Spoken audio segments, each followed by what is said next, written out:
ተመስገነ ምስግን ዘተመስገነ። በስመ አብ ወወልድ ወመንፈስ ቅዱስ አሐዱ አምላክ አሜን። ሰላም ሰላም እግዚአብሔር ምሳኹም ይኹን። ክቡራት ኣሕዋተይን ኣሓተይን ከመይ ቀኒኹም? ኣነ ሰላም ኣምላኽ ይመስገን። ከምቲ ኣነ ሰላም ዘለኹዎ ሰላም ክትህሉ በዓልቲ ሙሉእ ተስፋ እየ እምበኣር ሎሚ ከዓነይ ቪድዮ ሒዘልኩም መፅእ ኣለኹ። እሱ እውን ብዛዕባ ጾመ ነቢያት ናይ ልደት ጾም ማለት እዩ ሒዘ በረከት ንክንካፈል ካብ ኣሕዋትና ኣቦታትና ኩሉ ዝፅሕፉልና መምሃሪ ክኾነና ኢልና ንኣኻትኩም ክምህረኩም እዩ ንኣኻትኩም በረከት ክኾነኩም ኢልና ሒዝናልኩም ንመፅእ ዘለና። ብላይክ ጀሚርኩም ኣብ ኮመንት እውን ንጋገዮ ሃነፀ ርኢትኩም ኣይፈለየኒ። እሺ እምበኣር ቀፂልና ናፍቲ በረከት ምክፋል ንኺድ ሓቢርና ፅን ኢልና ንስማዓዮ። ሰናይ ምክትታል። ሕዳር 15 ትማሊ ማለት እዩ። ሎማንቲ 16 ኣሎ። ሕዳር 15 መዓልቲ እንኳዕ ናብ ጾመ ነቢያት ብሕቡርናን ብስሙርናን ኣብፅሐኩም ኣብፅሐና እግዚአብሔር። ወውእቱ ጾመ ነቢያት ዘይቀድም እምልደት ወጥንተ እዚኣሁ መንፈቀ ህዳር ወፋሲካሁ በዓለ ልደት ውእቱ። እዚ ጾም ቅድሚ ልደት ዝፅወም መጀመርታኡ ከዓ ፍርቂ ህዳር ኮይኑ መፍትሒኡ ድማ ብበዓል ልደት እዩ። ጾመ ነቢያት ሰንበት ሕዳር 15 መዓልቲ እዩ ዝጅምር። 28 ታሕሳስ ከዓ ይውዳእ ማለት እዩ።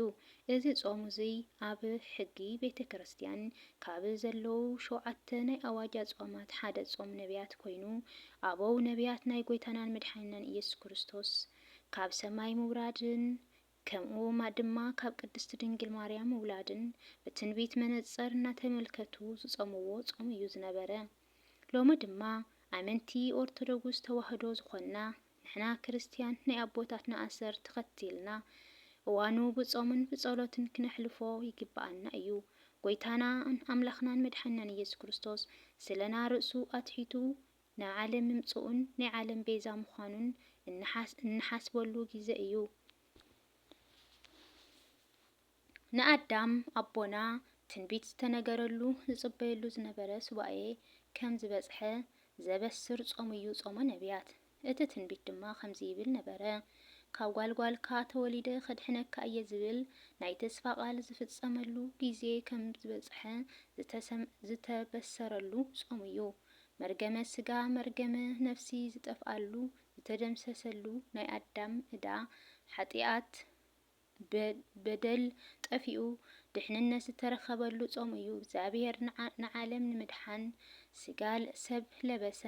ምክንያቱ ናብ ግብፂ ስለ ምስዳዱ ዓብ ባሕሪ ዮርዳኖስ ምጥማቁ ንጸልማት ዓለም ብትምህርቱ ብርሃን ዝገበረሉ ስለ ሰብ ኢሉ ዝተፈላለየ መከራ ዝተቀበለሉ ተሰቅለ ሞተ ተንስአ ዓረገ ካልኣይ ምጽኣት ድማ ኣብ ነፍሲ ወከፍ ዘመን ዝተንስኡ ቅዱሳን ነቢያት ብመንፈስ ቅዱስ ተደሪኾም ተነቢዮም እዮም።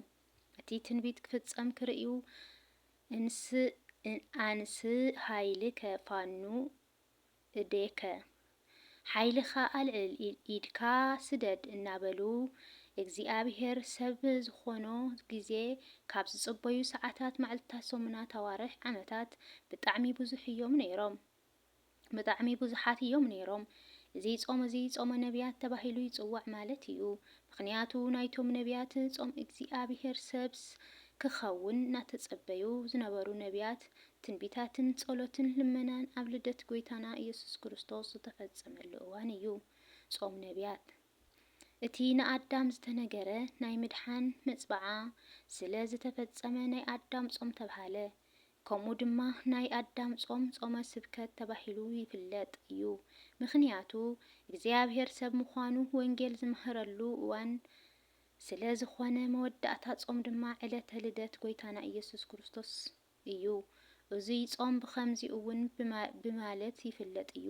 ጾመ ኣዳም፣ ጾመ ነቢያት፣ ጾመ ስብከት፣ ጾመ ልደት፣ ጾመ ገና። ናይ ወልድ እግዚአብሔር ሰብ ምዃን ዘስተምህሩሉ ናይ ደቂ ሰባት ተስፋ መረጋገጺ ማህተም ምርካቡ ዝተመስከረሉ ብስራት ዝተነገረሉ ጾም እዩ ጾመ ነቢያት። ስንክሳር ዘሕዳር ዓመ አስሩ ወአምሱ ለህዳር በዛቲ ዕለት ጥንተ ጾሙ ስብከተ ጌና ልደቱ ለእግዚእነ ዘሰርዑ ክርስቲያን ያዕቆባውያን ዘግብፅ ማህልው ወምህረቱ የሃሉ ምስሌነ ለዓለመ ዓለም።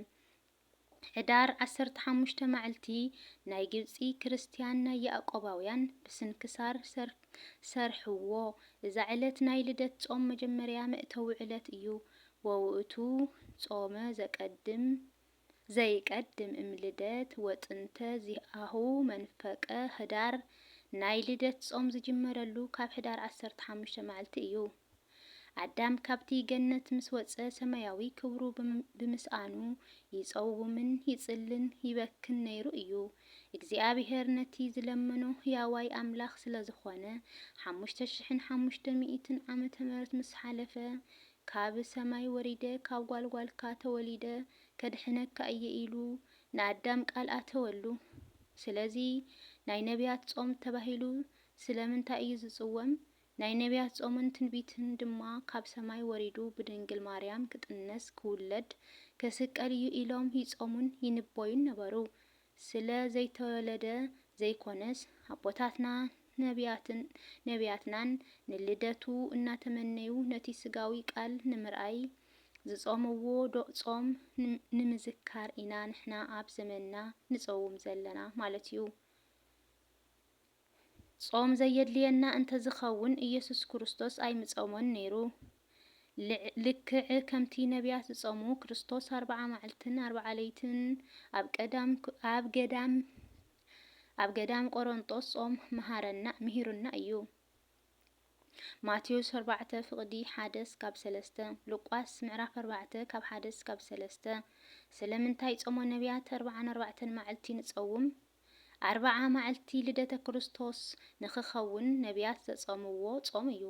4 መዓልቲ ኸ ካበይ ዝመጸ እዩ? እቲ 3 መዓልቲ አብርሃም ሶርያዊ ጾም ይበሃል። ኣብ ግብጽ ዝነበረ አረማውያን ኣብ ማቴዎስ 15 ፍቅዲ 20 ተመርኪሶም ክፍትንዎ ናብ ሊቀ ጳጳስ አቡነ አብርሃም ሶርያዊ ከይዶም ከምዚ በልዎ፣ ብጉድለት እምነትኩም እዩ። ብሓቂ እብለኩም ኣለኹ ክንዲ ፍረ አድሪ እተኣክል እምነት እንተሃልያትኩም ነዚ እምባ እዙይ ካብዙይ ናብቱይ ተልዓል እንተበልክምዎ ይለዓል። ዘይከኣለኩም ነገር እውን የለን እዩ። እዚ ቃል ወሲዶም ድማ እንተተኣዚዝካ ሕጂ አርየና በልዎ። ናይ እዙይ ውፅኢት ን3 መዓልቲ ጾም ጸሎት ገይሮም እምባ ድማ ከም ሰብ ተኣዚዙ ብእምነት ክመላለስ ዝገበርዎ ብጾምን ብጸሎትን እዩ። እታ ሓንቲ መዓልቲ ከዓ ጾመ ገሃድ ትበሃል። 40 መዓልቲ ናይ ነቢያት ጾም፣ 3 መዓልቲ ናይ አብርሃም ሶርያዊ ጾም፣ ሓንቲ መዓልቲ ናይ ገሃድ ጾም። ብጠቕላላ ጾመ ነቢያት 44 መዓልቲ እየን። እዙይ ጾመ ነቢያት ኩሉ አማኒ ኦርቶዶክስ ተዋህዶ ዝኾነ ሰብ ክጸውም ይግባእ። ናይ ኩሉ አማኒ ጾም እዩ። ገሊኦም ናይ ካህን ወይ ከዓ ቀሺ ጾም ይብሉ፣ ግና ፍጹም ጌጋ እዩ። ነፍስን ስጋን ዝለበሰ ሰብ ኩሉ ኃጢአት ይፍጽም ወይ ድማ ይሰርሕ እዩ። ስለዚ ኩላትና ከከም ክእለትና ክንጸውምን ክንጽልን ይግባእ እዩ። ጾም ማለት እንታይ ማለት እዩ? ፍቃድ ስጋ ንፍቃደ ነፍሲ ምግዛእ ናብ እግዚአብሔር አምላኽ ምቕራብ ማለት እዩ። ንኣብነት ካብ ኃጢአት፣ ካብ ክፍኣት፣ ካብ ስስዕ፣ ካብ ሕሜት፣ ካብ ጽልኢ፣ ካብ ዓለይትነት፣ ካብ ዘርኢ ቆጸራ፣ ካብ ሓሶት፣ ካብ ስርቂ፣ ብሓጺር መልክዑ ካብ ኩሉ ኃጢአት ምስራሕ ምቁጣብ ምርሓቅ እዩ።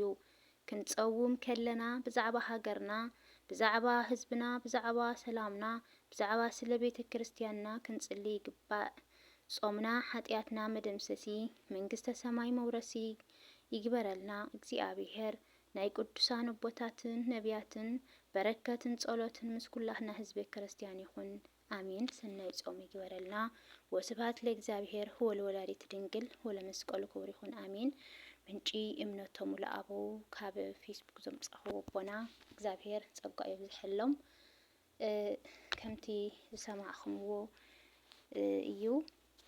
ኣነ ከዓ ጋጋ እናበልኩ ኣንቢበዮ ክኸውን ይኽእል፣ ግን ናብቲ ቃሉ እንተዳሚፅና ይደግሞ ነይረ ቁሩብ እውን ኣብ ግእዝ ጋጋእ ስለ ዝብል ነበርኩ።